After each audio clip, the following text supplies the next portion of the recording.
Now we're going to do the preparation for the first movement of the third section, which is the diamond of the legs. And we're going to go into the floor again. And this time I would like you to put a pillow under the head, just because as we move in the legs, we don't want to create pressure with the head and the floor, because we don't want to disturb the neck. So you decide the size of the pillow. Remember that you can make a smaller pillow, and not too high that then pushes the neck forward, but enough that it supports you, so then you can elongate through the spine at the same time that you are being supported by the center of the skull, the back of the skull being at the center of the chair. Then remember a natural bended knees, because you have learned that motion and the interchanging balance. And then remember the placement of the natural bended knees is like maybe 4 inches between your heels, and then 6 or 8 inches between your toes. So your feet are a little bit open, and that creating the polarity of the legs, each spiral of the leg, releasing the pelvis. Remember what we said before, that in the placement of natural bended legs, once you're in it, you will know, because if you create a little bit of pressure with your feet on the floor, you can lift the hip out of the floor. And then when you lift the hip out of the floor, you can wiggle a little bit, just shake it a little bit to make sure that the curve of the sacrum and the lower back are a little bit of curve there. So do not think of the sacrum being flat in the floor, because remember that we said that will close the solar plexus if we go under, because some of us innocently think that the lower back should be straight, when in reality we wanted to reinstate the curve. Yeah, wonderful. Then from the curve and from the placement of natural bended knees, we begin the diamond. And the diamond begins from the farthest distance within your legs, from your feet. And another form of saying, the largest placement of the movement begins in the foot. It extends itself up through it vertically, and it arrives to this placement called diamond, one leg at a time. And the diamond is vertically extended from the hip joint. And once you get into the diamond, the modulation between the right and the left in your legs will give you length and extension in your abdominal area, and then it will allow you to see how both legs, as they polarize themselves, assist you in the extension of the chest, the back of the neck, and the head. So the diamond, as it is 4 counts with the left leg, and it begins 1, 2, 3, 4, and then 1, 2, 3, 4, and when it completed silent symmetry, the heels touch. And in the moment that the completion of symmetry occurs, you descend with the left leg, and then you arrive to the placement of the natural bended legs, and then the placement of the left leg assists you to return with the right to the point of symmetry. Once you arrive to symmetry, the right leg begins again, and you have 4 counts to go to the diamond, and then you complete the diamond, and then you descend with the right leg. You have 4 counts to go into it, and when you arrive, the arrival is the point of reference from which the other leg returns to natural bended knees. This movement is called also interchanging balance, because when the left extends to the diamond, it comes from the right. The right leg, it gives you the direction from which the left opens, and then the left becomes the point of reference from which the right meets the left, becomes symmetrical. The left descends from the right, which is extended, and then the left, as it arrives to the floor, gives you the direction from which you return to the natural bended legs. When you get to the diamond and you arrive to the diamond, I encourage you sometimes to spend a little time here. Just begin to sense that your legs are exuding through the diamond. Do not think that your legs are going to rest upon you down in the diamond, but on the contrary, it's like elongating through it. So the direction of the energy passes through your legs and through your feet toward the ceiling before you start descending. Yeah? So when you descend, in the beginning, you will notice that you will not know, am I in the right place? Because remember that sometimes you may innocently, you will go too far away. And remember that we said in the chair, if you go too far away, the lower back is going to go forward and push you forward. So arriving to the natural placement of the natural bended knees, it's wonderful because it respects the lower back. It allows you the curvature to exist at the same time that engages you through the abdominal area. Yes? So it's very important. And if you begin to notice that you arrive and it's too much open, it's okay in the beginning because you're beginning to discover what the place is. But you can explore. Remember that if you go too open, then the sacrum will push forward.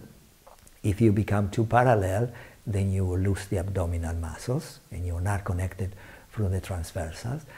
Then if you go too far away, as I said before, the lower back will push forward and then the chest will overextend and you will feel like you are no longer connected through the vertical direction of your being. And then if you come too close, you will notice that you encrust the joints to the hips. So these four extremes are good for you to explore, and you will notice that you will find the placement because the placement is actually the correspondence of your skeleton as it begins to really match the different polarities existing within your being. Okay? Remember the curvature of the lower back, and then remember the neck and the head. So those are things that is very, very good for you to practice. And then after a while, you can extend one leg, and you can extend the other leg, and then just spend a few moments and just regroup. And wonderful. Another detail that it will be very helpful for you to begin to experience the diamond is that you will notice that in the beginning, you may tend to bring your leg to the diamond from your thigh. Because we're thinking, okay, I'm lifting the thigh and I'm bringing your leg up. And then I'm lifting the thigh and I'm bringing the leg up. But in Unity in Motion, we are not grabbing the skeleton or the muscles to lift the body. We just move it from the farthest distance. In this case, the foot. And then the extension and the rotation of the foot brings you into the diamond. So the three areas, the foot, the lower leg, and your upper leg are rotating you for the opening of your hip. The opening of your hips is the two sides of you, the right and the left, opening the front of your hip, your abdominal area and the organs, and the back of the hip, where the sacrum becomes the right and the left of the back of you. Yeah? So remember that the first tendency is going to be to lift your leg from your thighs, and it's okay if that's what you notice what you tend to do. But then I said, okay, I'm not going to grab my leg to lift it. I'm going to lift it for the farthest distance, which is my foot. And in reality, the lifting of the leg to the diamond is a wave. You're lifting and you rotate, and the rotation, the vertical extension of the rotation, will bring you to the first half of the diamond. And sometimes it's good just to spend time here. First half of the diamond, what that is. Rotation of the pelvis and your legs in this particular situation to the left. As the right is the other side of it. Then when you bring it together, the union of both becomes the perfect balance at the center of the pelvis and the pelvic floor, the same in the sacrum, and then the descension, as you're descending through the line of connection of symmetry, it will bring you to the same place you started, and then the other leg. We're going to do the diamond now, again from this angle.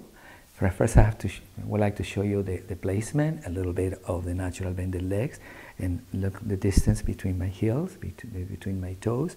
And it's good because sometimes this placement, it will help you to perceive the length of the lower back. You see how either putting my arms at the center of the knees or embracing the knees a little bit to left there. So you can see this is the center of symmetry, and this is the right and the left, and the polarity of right and left as they connect to the hip joints, it give me direction to go up through the vertical, especially when I am in the floor. Yeah. So going back to the floor again, and remember that if you look at it, eventually you may not need the pillow, but right now the pillow is helpful because when you start exploring with the legs, you may notice that you want to press down without even perceiving it, that you want to press down with the neck and the head. So the placement of the pillow, it will help you to notice not to press down with the head.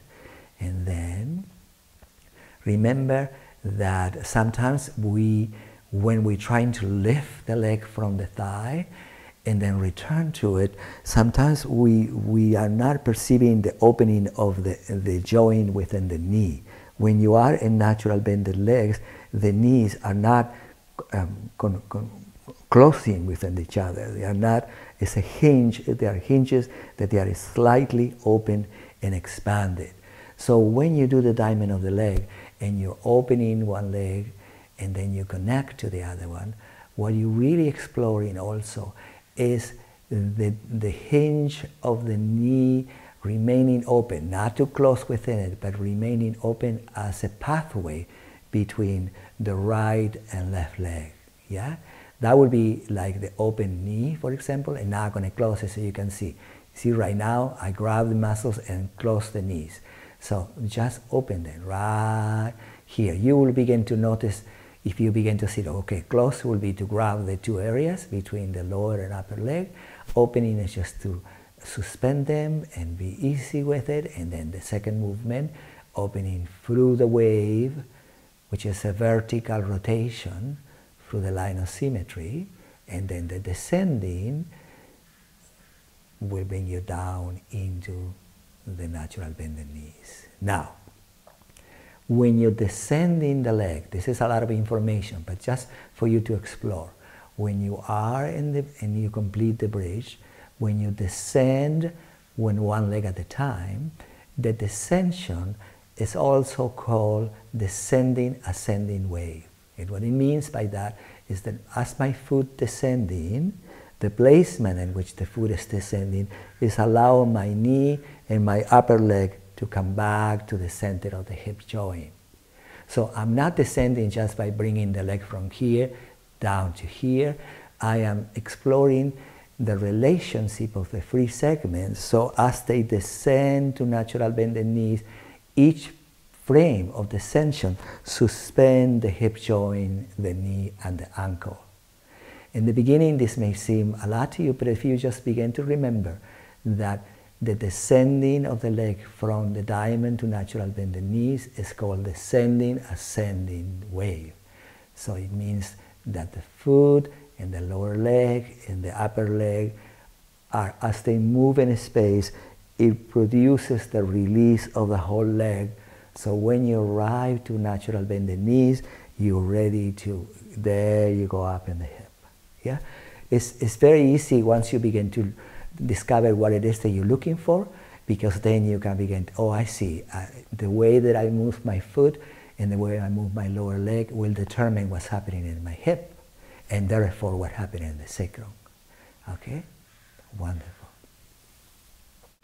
I just want to clarify a little bit more what I just said a few seconds ago about the lower back and the pelvis. Remember that in the three symbols of balance that we began the understanding of unity and motion, we said that in one circumstance, in compression, the lower back becomes overextended, and then the overextended of the lower back creates a large circle in the thoracic and points of compression in the thoracic, and then problems in the neck and so forth. And then on the other side, when the spine is overextended, when it's opposition, the lower back becomes overextended again, it becomes straight. So at either side, when we begin to loosen all the vertebrae to release the natural curves of the spine, and therefore allowing each vertebra to arrive to their own angle of 3 dimensions, then the main place that we have been working for in reality has been everything, but we have been working on the shoulder girdle, and the neck and the head, and the first section, and all the places of the geometry of balance to start loosening up all the upper centers and the upper directions. So then all this area of the lower back and the placements of the hips and the knees in your ankles can begin then to be released from that placement that was reflecting what was occurring in the spine. So in order to release the curvature of the lower back and to release the natural placement of all the joints of the legs, we have to start releasing all the upper centers, as we said earlier. So now this movement of the diamond of the legs is beginning to loosen up, or assisting more and more in the loosening up of the lower back that either is overextended, and when the lower back is overextended, we have no muscle tone sometimes in the abdominal area, because when the lower back overextends itself, then the organs begins to go forward, and then the stomach and all the organs become distended, and then the distension is reflecting the compression. So to reinstate the curve is actually to re-engage the abdominal muscles and the connections of your legs to the spine. And in the other situation, to reinstate the lower back is to allow the thoracic and the areas of all the free joints in the legs to begin to realign, to release each three-dimensional direction within the 5 lumbar curves. 5 lumbar vertebrae, which is the lower curve. Okay, thank you.